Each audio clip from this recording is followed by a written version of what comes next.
I never thought a single day could unravel everything I thought I knew about my family. But there I was, sitting in the cold, oak-paneled office of my grandmother's lawyer, gripping the edge of the chair so tightly my knuckles whitened. Across from me, Veronica, my older sister, the golden child, smiled as if the world had just handed her another medal.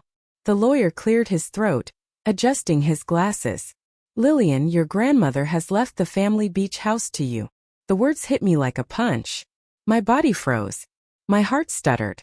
This was her house, our sanctuary, the place where summers felt endless, where Grandma's apple pies smelled like warmth itself.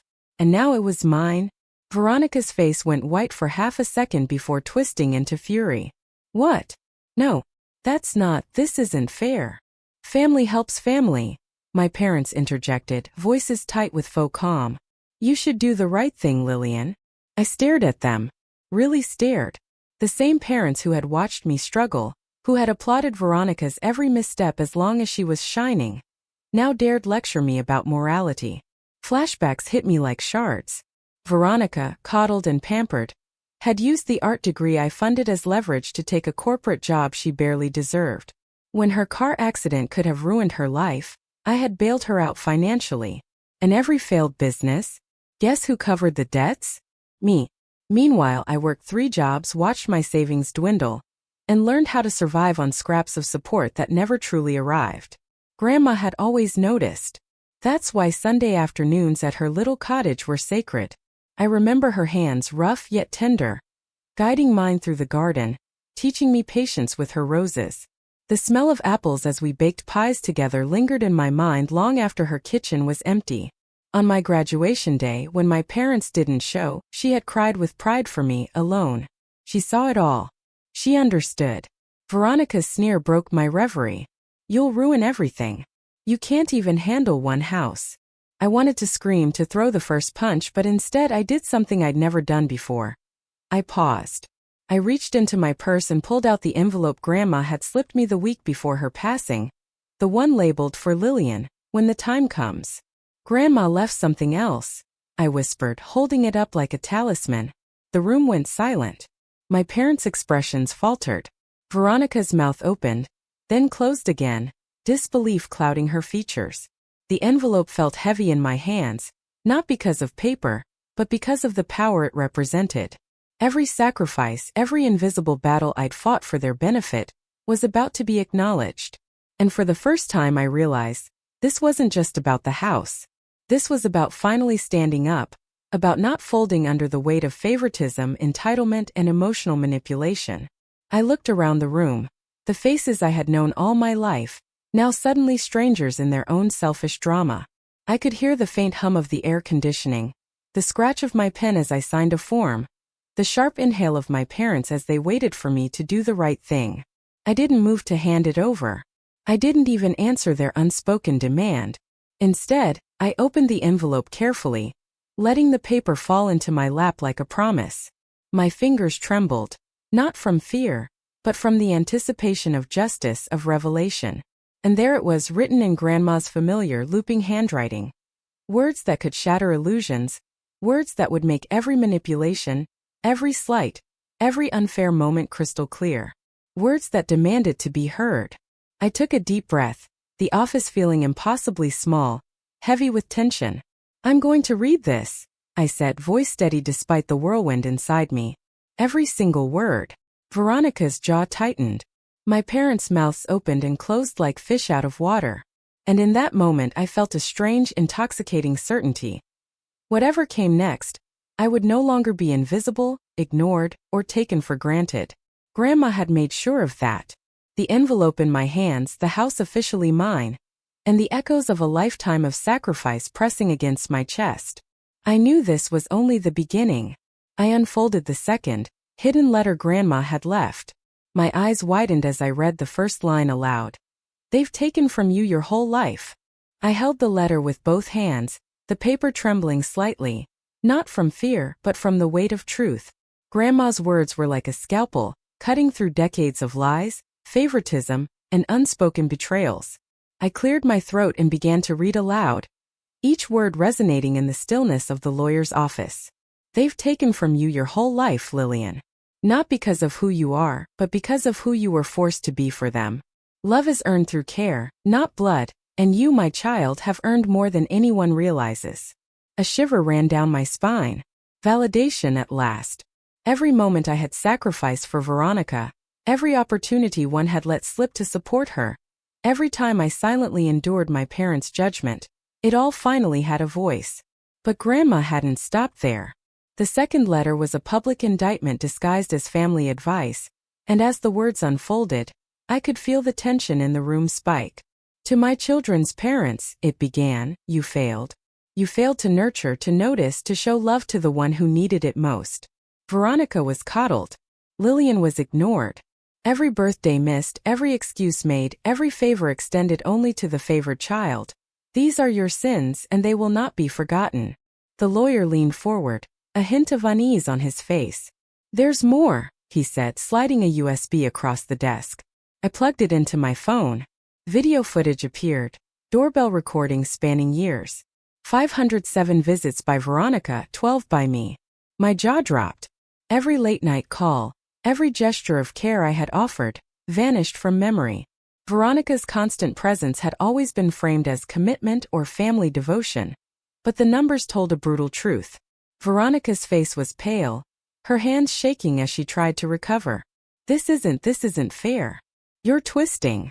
I cut her off without raising my voice. No, Veronica. You've been twisting reality your whole life. This isn't me. This is Grandma. The tears started, fake of course. She sniffled dramatically, turning to our parents. See? She's jealous. She's always been jealous. She sabotages everything I do. My parents jumped in, their voices a chorus of threats and guilt.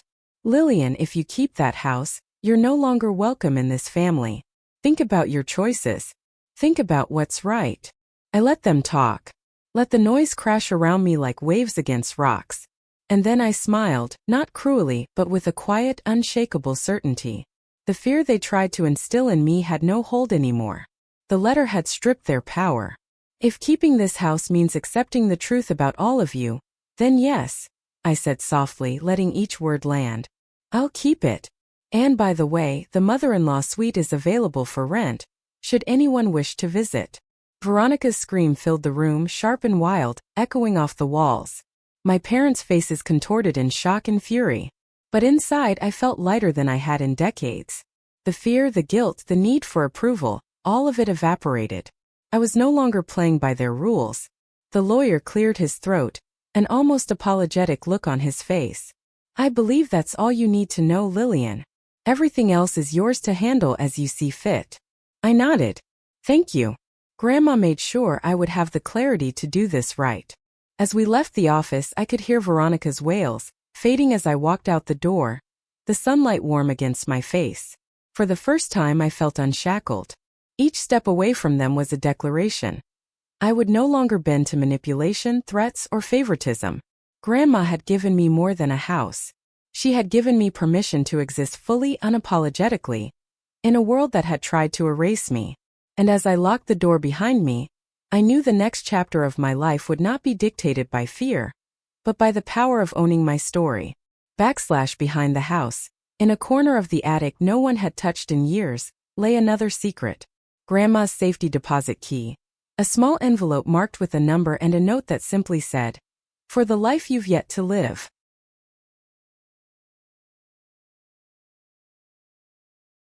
I stepped into the house alone for the first time, and it felt sacred.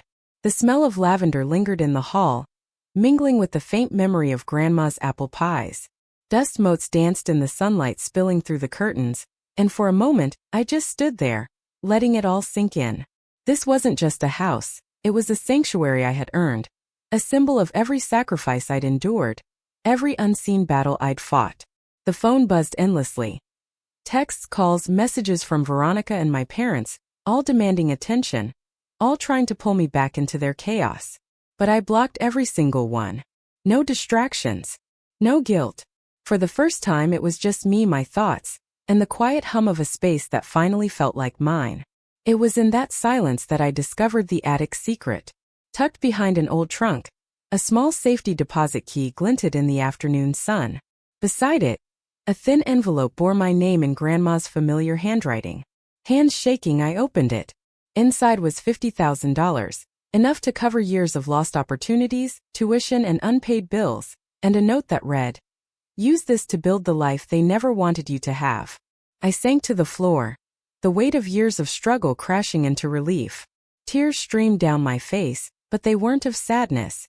They were liberation, release, and a deep, quiet joy. Grandma had always believed in me, even when the rest of the world didn't. And now she had armed me with the tools to reclaim my future. Over the next 6 months, I threw myself into work with a focus I had never known. I launched a freelance accounting firm, built a small client base, and even rented out the mother-in-law suite to a young couple who quickly became like family.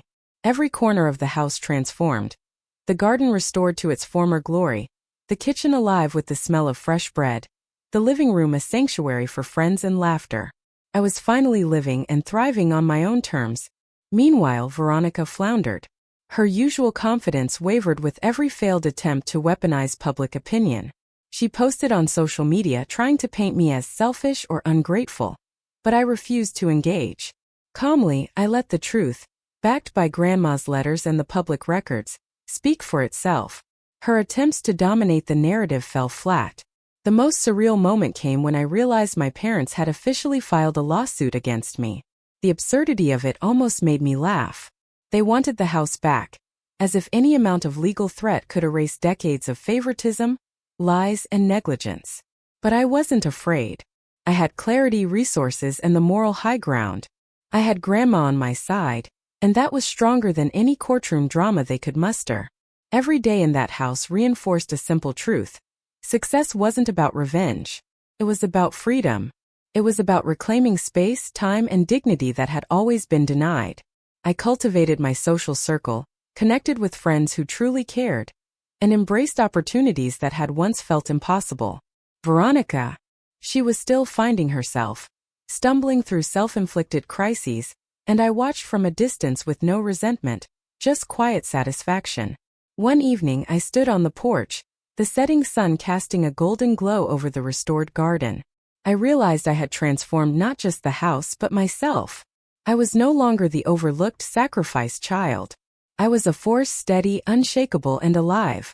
Every decision, every small victory, every breath of independence was a quiet, potent form of revenge.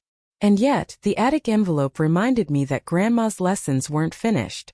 She had taught me that power isn't always about confrontation.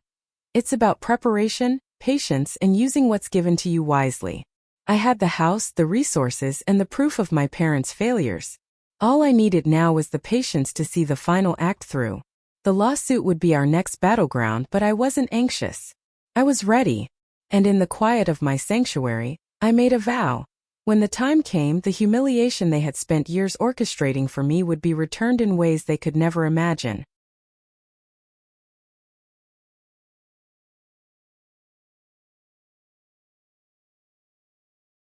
The courtroom smelled of polished wood and nervous anticipation. I walked in calm, collected, every step measured, my presence alone a statement. Across the room my parents fidgeted, whispering frantic strategies to one another, while Veronica sat rigid, eyes wide with disbelief. For the first time in my life the power dynamic had flipped. The lawyer presented the evidence one piece at a time. Grandma's letters, meticulously documented, were read aloud. Doorbell footage, appointment records, and financial proofs were displayed on a large screen. Every slight, every act of favoritism, every manipulation my parents and Veronica had perpetrated was laid bare. The judge's gaze lingered, impressed by the clarity and depth of the evidence. Veronica attempted to interject, her voice trembling with desperation. "This isn't fair. She's twisting everything." The judge raised a hand. "Enough. All evidence presented by the plaintiff is admissible and compelling." My parents' faces paled as the verdict was announced. The house and all related rights remained mine, and the court ordered them to pay legal fees. The silence that followed was deafening. For years they had controlled my life, but now, under the eyes of the law, their authority evaporated. The fallout extended beyond the courtroom. Local news ran an anonymous story about a family property dispute with a twist, leaving out names, Yet everyone in town understood exactly who had been vindicated. The whispers began immediately: neighbors, colleagues, even distant family. The social tide had shifted. Suddenly, I was no longer the overlooked second-born child. I was the one who had been seen, who had been acknowledged, and who had reclaimed dignity by refusing to tolerate injustice. Veronica's pride crumbled in public. She tried to maintain appearances, but every failed explanation, every awkward excuse, and every desperate social media post only reinforced the truth. Within weeks, she moved back home, relegated to the corner of a life she had long assumed she owned by default. One quiet morning, I noticed my parents slowly driving past the house, lingering at the gate. The security cameras I had installed captured every detail. They paused, staring at the property they had tried to claim as theirs. And there I was, calmly pruning the roses in the garden, the same roses Grandma had once taught me to nurture. I waved casually, a small, serene smile on my face, rooted and unbothered. No words were exchanged. The symbolism was enough. They were spectators, I was life in full bloom. Evenings became sacred again, just as they had been in Grandma's time. Sunday apple pie rituals resumed, now filled with laughter, friends, and memories of love, not obligation. I reflected on the journey, from ignored child to empowered woman, from burdened caretaker to master of my own destiny. Every bite of crust, every smell of cinnamon and sugar, reminded me that love is not what is claimed, but what is given consistently. The final lesson crystallized in a quiet moment on the porch, watching the sunset bathe the house in gold. I realized that the revenge I had always imagined wasn't in the lawsuits, the media attention, or the humiliation of my parents. It was in the freedom I had claimed. The power wasn't in taking, it was in refusing to give what they demanded, my compliance, my submission, my silence. As the last rays of sunlight faded behind the horizon, I felt a calm I had never known. My parents, my sister, and the world at large could scream, plead, or judge all they wanted. I had already won. Not with anger, not with vindictiveness, but with life, integrity, and peace. And in that quiet, golden moment, I whispered to myself, a promise I would carry forever. Sometimes the best revenge isn't taking something. It's refusing to give anymore. The house, the garden, the sanctuary, it was all mine. Not because I fought for possession, but because I fought for myself. And that finally was enough.